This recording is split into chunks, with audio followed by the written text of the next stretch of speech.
after working with the heavy pigs, seeing the impact of immunocastration, and then talking to the industry partners, we realized, well, there can be a potential interaction here, because if the protocols for immunocastration are optimized for that average slaughter weight that we assume that is around 120, 130 kilos, but then you bring the animals to a much higher slaughter weight, are those effects that we are seeing in the carcass and meat quality that are relatively minor in live pigs, are they going to get much stronger in heavier animals? And so that combination of the concept on the belly plus the heavy weight and then the impact of immunocastration put together, created this idea of a project that we are trying to get funding for at this point.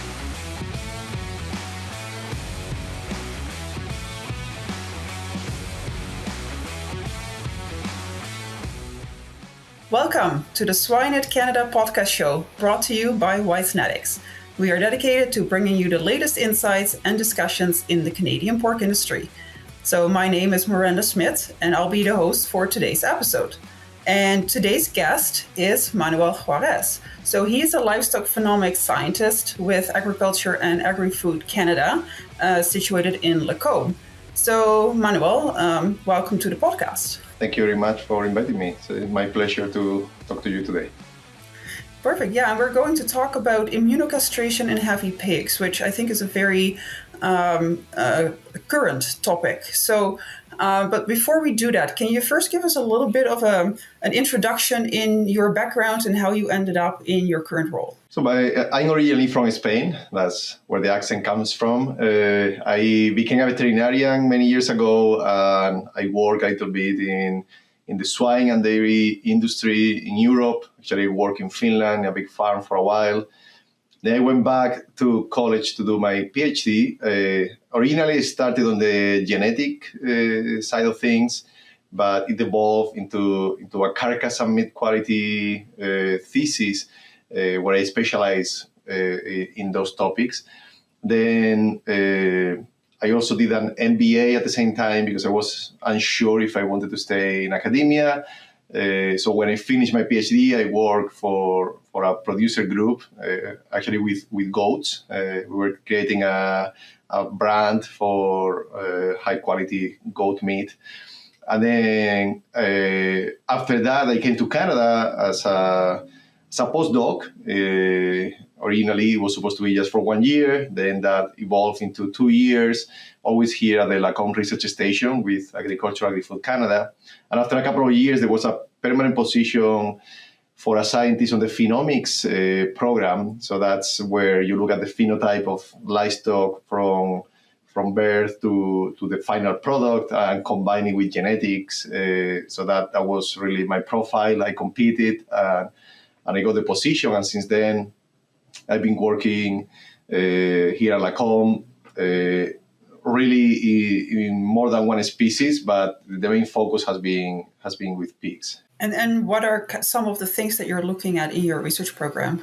Well, when I started, I focused quite a bit on the quality side of things. We're looking at differentiation based on quality. So we did some projects where we combine different genetics and diets and slaughter weights and sex. But then from there, I realized that there was a need for more methods to evaluate quality in different parts of the carcass. So I worked in a couple of cluster projects where our main focus was developing techniques to evaluate large numbers of primals for different quality attributes. And of course, on the low end, we're looking at things like color and marbling, but there was not much research on other important primals like the belly. So we came up with new methods to look at quality on the pork belly, from firmness in an objective and subjective way to iodine value to different linear measurements on the belly, from manual to automated methods. We also work with the hams and the shoulders. So we did quite a bit of those high throughput methods that we call them. We even have a couple of invention disclosures for those. And then once that I had those methods and I had enough numbers of animals, we were able to combine it with genetics. So right now we are working in a couple of projects where we are looking at the genotypes and how we could select animals for specific primal quality attributes in different cats. Swine Veterinary Partners offers a full range of animal health and production services to Canadian pork producers. We approach health management through personalized solution with concern for profitability while taking into account performance and the well-being of your animals. And so where does immunocastration fit into that then? What does the immunocastration? Yeah, because we're going to talk about immunocastration today. So I'm trying to understand how does that fit into your research area? We have a large project with the cluster, another large project with the funding consortium with ARDAR. And the project with ARDAR is focused on heavy pigs. So we have seen an increase in the slaughter weight over the last 15, 20 years. Really, since 2010, we have graphed that increase in weight, and in Canada, more than in other countries, that increase has been quite consistent. The average is about 1.1 kilo per year that the average slaughter weight has increased. So I remember when I go to Canada, the slaughter weight was around 115, and right now, I think last year we were close to 133, 134. That's average for the country, which means that we have pigs being slaughtered at 150, 160 kilos to create that average. So in our project with ARDAR, we are working with a genetic company and looking at how the current genetic selection impacts or works to create the best efficiency and carcass and meat quality on those animals if we actually take them to a much higher slaughter weight than they were selected for. So that has the heavyweight component. Then on the side, with the focus on the belly quality work that I was mentioning before, we have worked with some private companies because they notice some effect of immunocastration on the quality of the bellies. And the bellies right now are sometimes at times they are the highest value primal cut in pork, way higher in value than the loin. So that was very important for them to understand the impact that they were seeing in some bellies. So we work on that on side projects. So after working with the heavy pigs and seeing the impact of immunocastration and then talking to the industry partners, we realized, well, there can be a potential interaction here, because if the protocols for immunocastration are optimized for that average slaughter weight that we assume that is around 120, 130 kilos, but then you bring the animals to a much higher slaughter weight, are those effects that we are seeing in the carcass and meat quality that are relatively minor in live pigs, are they going to get much stronger in heavier animals? And so that combination of the concept on the belly plus the heavy weight and then the impact of immunocastration put together, created this idea of a project that we are trying to get funding for at this point. And so immunocastration does seem to be on the rise. So can you talk a little bit about the background of that and why it's important? Immunocastration has been around for a while, but the adoption in North America has been relatively limited. You go to countries like Colombia or Brazil, we are talking about 90-95% of the animals being immunocastrated. This comes from two different reasons. The first one, when it first started, had to do with animal welfare, mainly. When you have to castrate the animals, there is pain, there are potential infections, there are potential complications. It's a surgery, it's relatively minor compared to other surgeries, but it's still a risk. And there is pain. So the legislation has changed, and now you have to use pain control medication, you have to use different protocols, so that makes it less attractive than it used to be for the producers at their end, and of course, the consumer concern for animal welfare. So immunocastration came as an option. It's based, they call it a vaccine. Really what it does is it stimulates the the system to create antibodies that are going to stop in males the testis activity and in females the ovarian activity. So it originally was developed mainly for males, and that's how it started working in countries like those that I mentioned in South America. But then over time they realized that actually there is an improvement in animal performance as well. So on males, we see that they consume less feed, but they grow faster. So that improves feed efficiency. And we are talking about 8 to 12% compared to surgically castrated males. So that's quite a bit. If we are talking about footprint, for example, in the whole cycle, it can be reduced between 3 and 4% compared to surgical castration.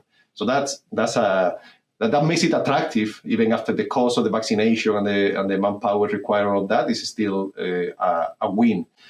The interesting thing is then there were some tests on females, and they also realized that with females we get an improvement also in feed efficiency. So that now started being used for both. In lighter pigs, the impact on carcass and meat quality doesn't seem to be major, but there are some effects on the males. We get thinner bellies because we get a bit less of back fat and also less intramuscular fat. On females, we have the opposite effect. We have a bit of higher back fat thickness and the bellies are a bit thicker. So in males and females, the impact on carcass and meat quality is different. There is an effect, even if it's minor, and that could be higher. So right now in Canada, I think we are close to an adoption of 25-30%, and that has been in the last few years. And we are the country maybe with the higher adoption of females. So it's something that is happening, and some people are more aware than others. But with this trend, we could see more and more immunocastration in Canada, especially with as I mentioned, the different requirements for surgical castration that we have nowadays. Okay, so I had previously assumed that the improvement that we saw on the male side was because, they're not castrated, so they're whole boars until they get the vaccine.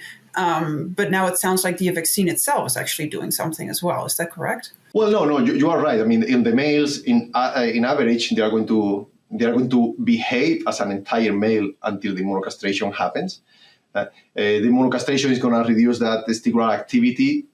So by the time that the animals are close to hitting puberty, or they are hitting puberty, so the immunocastration is going to have a dual effect. One is going to reduce any aggression, any behavior change because of the hormonal levels in those pigs, and also it's going to reduce the potential incidence of boar taint. But yes, the animals up to that point, they have behaved as an entire male, and then with the castration, you reduce a bit the food consumption, but you have that combination of the two factors. For sure. But then that's why it's interesting to see what happens when you have heavier pigs. The protocols have been optimized for 120, 130 kilos. So now you take the animals to 150, especially because there is a range on the timing for the immunocastration. Or you need the immunocastration medication doesn't work until the second dose. So you inject the first dose, and then a few weeks later you inject the second dose, and that second dose can be applied between 3 to 10 weeks before slaughter, and that again has been optimized for the lighter pigs. Now, if you do that with the heavier pigs and you don't do the second dose until 3-4 weeks before slaughter, we have animals at 120, 130 kilos that are full entire males.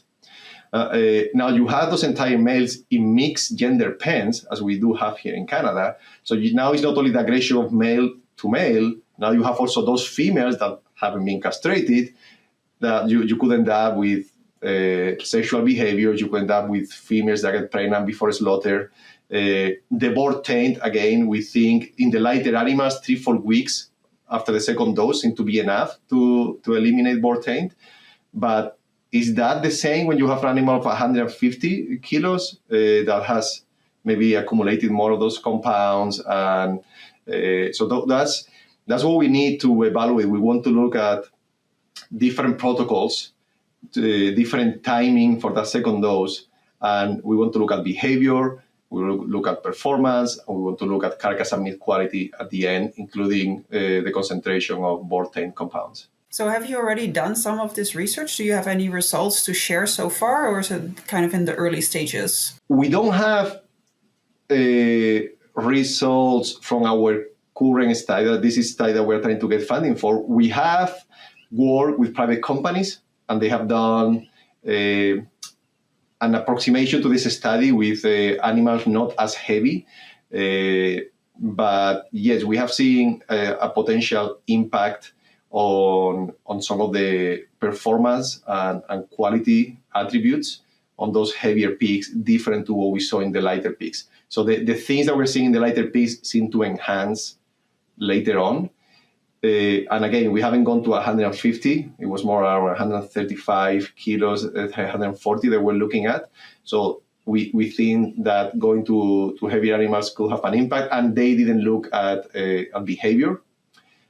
So that's an important aspect. We are partnering with the University of Calgary, with Dr. Maria Camila Ceballos, who will be evaluating animal behavior, any potential aggression, sexual behaviors, and that kind of consideration. So are you thinking that for the heavier pigs, you may have to do the injections earlier, or that you have to do an extra one? Or are you looking at different options? An extra one would be an option.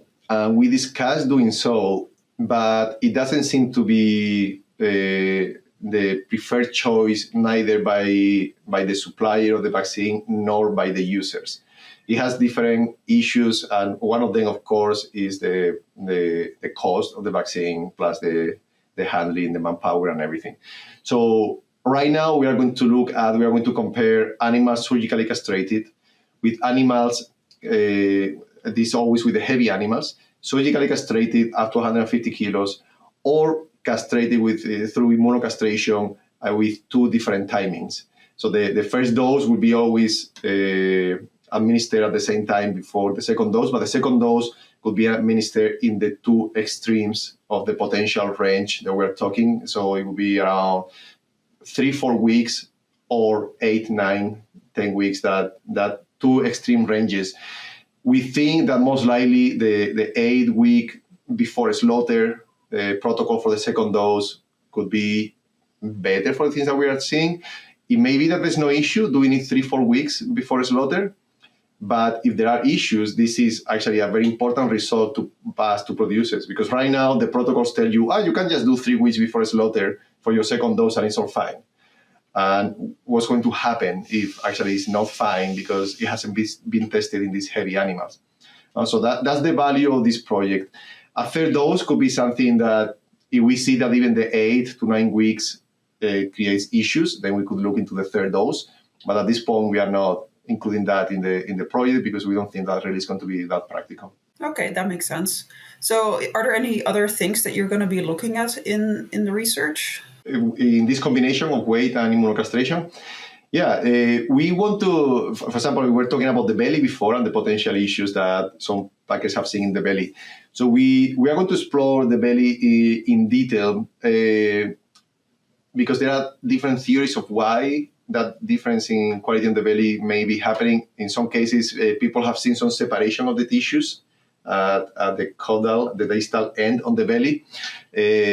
When we are talking about males, that may have to do with the epididymis getting thicker. Sometimes it gets relatively large, so that could be separating the tissues physically.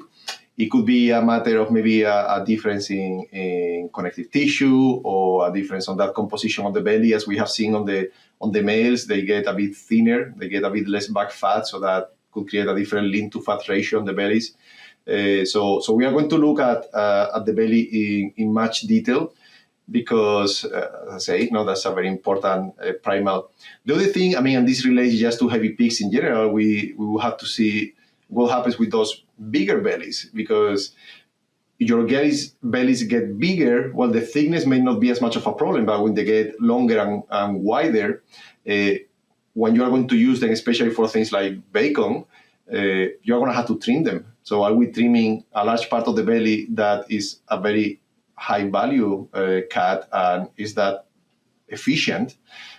So those are other aspects that we're going to look at on top of the performance. So these animals will be placed on pens with individual feeding and weight systems. So every time that the animals go to eat, they will be weighed on a scale, and their feed will be weighed as well. So we'll have individual feed consumption and individual weight daily. So that will give us a very good detailed information in terms of the impact of the immunocastration on these higher weight animals. Okay, so obviously research takes a while to do. So in the meantime, if producers are interested in starting immunocastration, or are maybe already doing it, and they are those heavier weight pigs, like what would you recommend to those producers? If people, I don't know how many people are purposely going to that heavier weight. I know it's happening. And sometimes I wonder how much is happening in purpose and how much is happening just because people maybe are sending big groups and they have these heavier animals that have to get rid of. But yeah, if you are using immunocastration and you know they're going to have those heavier animals, I would recommend to go, as I was suggesting, to the longer period between the second dose and slaughter. Don't go past the recommended time. I think it's 10 weeks, because then you are going to see a decrease in performance, and you may start having issues with quality, especially with Vortaint. But maybe that 7 to 9 weeks, I think, would be the one that I would choose at this point without having the data, but based on our hypothesis. I wouldn't do the 3-4 week second dose, especially because I think leaving an animal to that heavier weight and that higher age, so all the animals in pens, especially you have males and females, but even you separate genders, because you are going to see aggression. You separate genders, maybe with the females it's not as much of an issue to use the immunocastration at different times. By immunocastration, the females actually improve their efficiency. So again, I will go to the longer period between the second dose and slaughter as a recommendation for now. Okay, perfect. Is there anything else that you would like to talk about when it comes to immunocastration or heavy pigs, or the combination of the two? I want to mention I started doing more digging on the immunocastration world and the concerns from producers in different countries. I know one of the concerns is the administration itself. The people have two concerns in terms of administration. One has to do with needles breaking, potentially staying on the animal. That's a concern. There is an option for an administrator that doesn't use needles. So it's a needleless injection. So that's available for those that have the concern with the needles. And as far as I know, talking to a couple of people that have been working with immunocastration for many years, it seems to have the same ratio of efficiency. So that could be a consideration for those concerned about the needles. The second point that people are concerned about is injecting yourself in humans. And that's a concern, because if you actually get a second dose, you may have health issues related to the medication, because it has an impact also in humans. But like in pigs, it doesn't happen with the first dose. So you have to have a second dose to actually have those effects. So I'm not going to say it's as simple as, but if you auto-inject yourself the first time, then you wouldn't be doing it again. The companies providing the medication provide training. In some cases, they even offer sending people to do it in the farm for you. That has a different cost, so something to consider. And the new injectors, even the ones with needle, they have been designed so it's very hard to inject by mistake. So those things have been taken into consideration, and they have improved quite a bit in the last few years.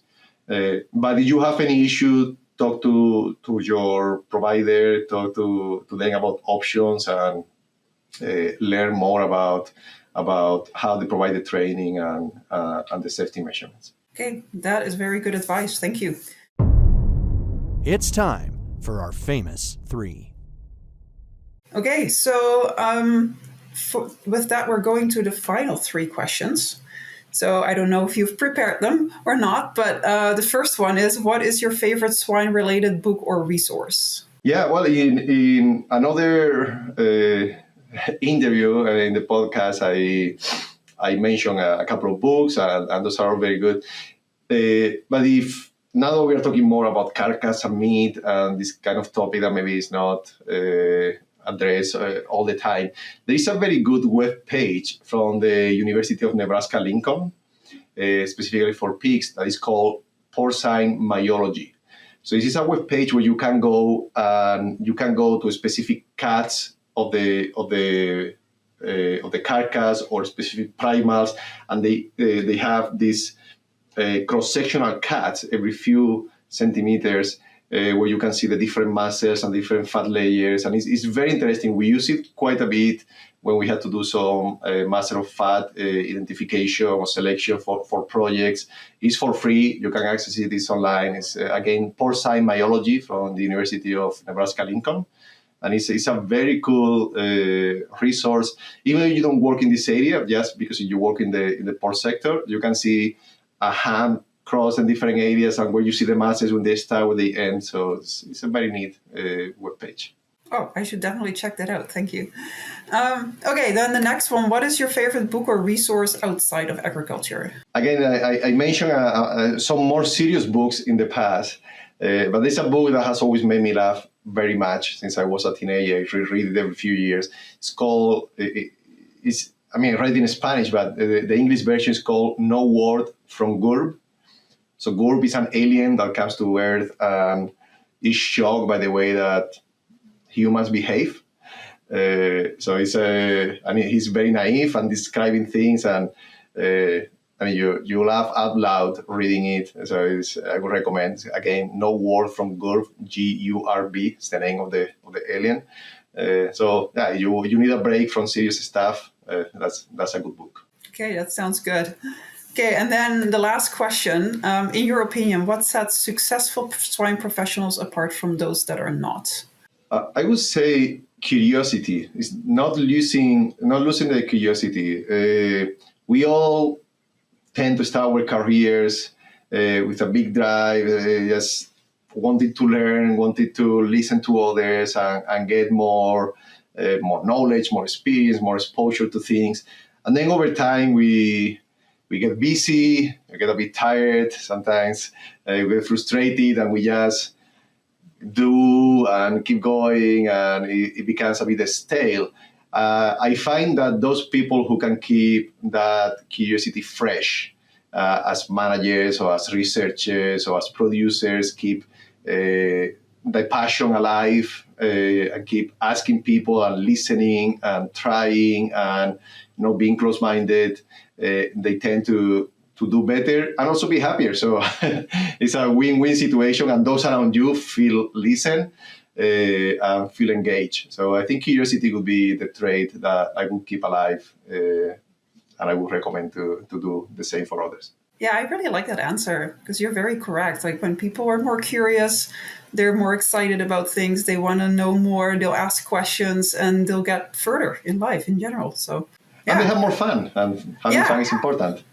Oh, definitely. We spend a lot of our day working, so we better do something we're enjoying and making it joyful. Yeah, for sure. Okay, perfect. Well, thank you so much for joining us today. So to our listeners, don't forget to subscribe to our podcast to stay updated on future episodes. And please give your feedback, because we really appreciate that as well. So that concludes this episode of the Swine at Canada podcast show. So my name is Miranda Smith, and I'm now signing off. I'll see you next time.